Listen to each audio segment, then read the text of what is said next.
Bonjour à tous, aujourd'hui je vous propose deux outils pour pouvoir improviser en solo jazz. C'est parti! Ce que je vous propose, c'est de considérer qu'improviser, c'est comme raconter une histoire. Et pour structurer mon histoire, je vais utiliser la structure de la musique. Aujourd'hui, la musique sur laquelle on va danser, c'est Something to Pat Your Foot To des Sharptail Stompers, qu'on va écouter tout de suite.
Et voilà pour la partie de la musique sur laquelle nous allons travailler. Si je reprends la structure de cette musique, on commence par une introduction, ensuite on a une première phrase de 6 fois 8 temps, la phrase se répète presque à l'identique une deuxième fois, donc toujours 6 fois 8 temps, ensuite on a un pont à la fin de cette phrase qui nous mène vers une nouvelle phrase dont la mélodie change complètement et qui fait elle aussi 6 fois 8. Je vais utiliser cette structure pour me guider dans mon improvisation.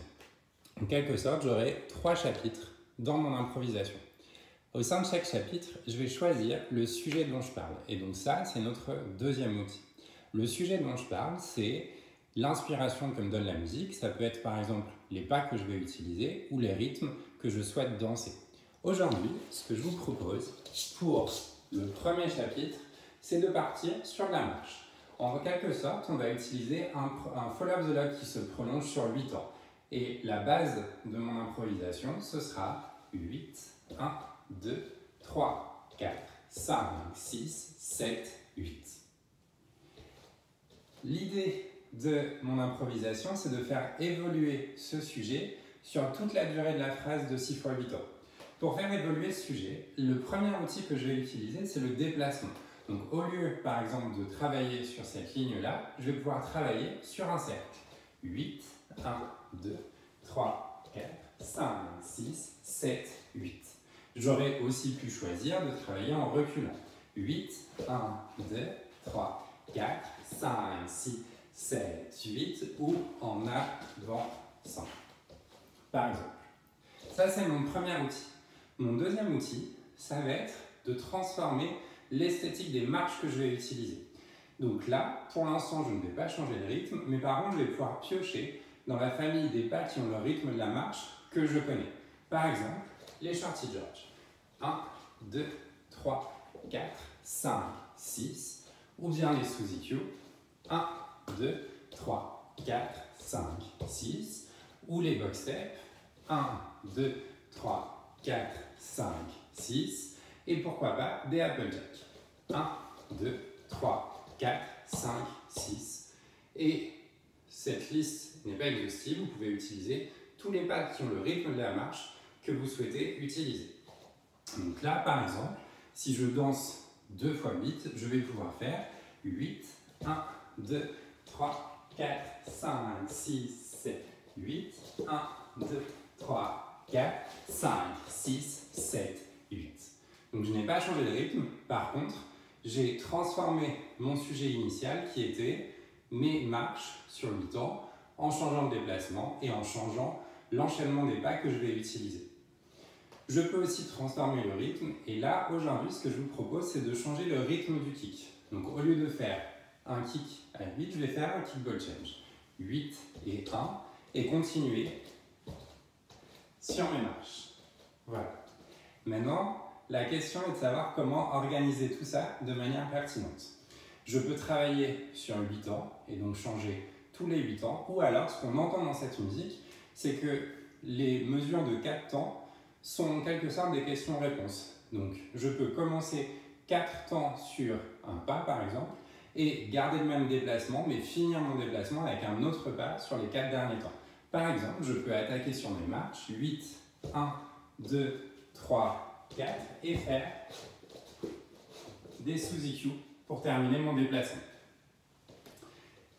Ce premier chapitre, ce sera donc pour moi le chapitre de la marche avec la base, mes 8 marches que je vais transformer sur un déplacement et sur l'esthétique des marches que je vais utiliser. Ensuite, donc cette phrase se répète, donc je garderai le même sujet et on a un B, donc une deuxième phrase, une deuxième mélodie.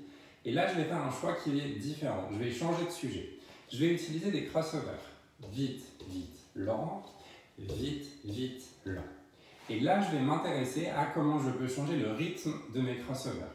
Par exemple, je peux remplacer le vite, vite par un kick ball change et faire kick ball change lent, kick ball change lent, kick ball change lent, kick ball change lent.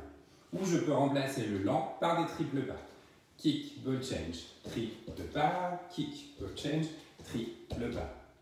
Ou bien, je pourrais faire ball change, hold, step, ball change, hold, lent, ball change, hold, lent. Donc là, on a des outils pour changer le rythme d'un pas qui va rester identique sur les 6 x 8 temps, le crossover. Ce que je vous propose maintenant, c'est de mettre la musique et d'essayer de combiner ces outils. Sur l'introduction, on va simplement prendre la pulsation, se présenter. Sur le premier A, on va garder toujours la même contrainte, à savoir faire 8, 1, 2, 3, 4, 5, 6, 7, 8, avec la liberté de faire un kick ball change à la place du kick, ou bien de transformer la manière dont je marche. Ça, je vais donc le répéter 2 fois. J'aurai un pont. Je vais choisir de marquer ce pont ici avec un mess around pendant 2 fois 8 temps. Et sur le B, je vais changer de sujet. Je vais donc utiliser les crossovers et je vais choisir d'en changer le rythme. Et ce sera la fin de mon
Et voilà, si on résume, aujourd'hui, je vous ai proposé d'improviser en racontant une histoire.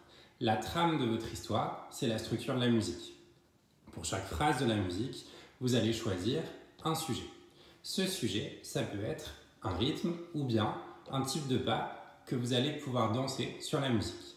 Vous allez faire évoluer votre sujet tout au long de la phrase avec des outils. Aujourd'hui, on a utilisé les déplacements, les changements d'esthétique et les changements de rythme. J'espère que ces outils vous ont été utiles, que vous allez prendre plaisir à improviser. Bonne pratique à tous et à toutes.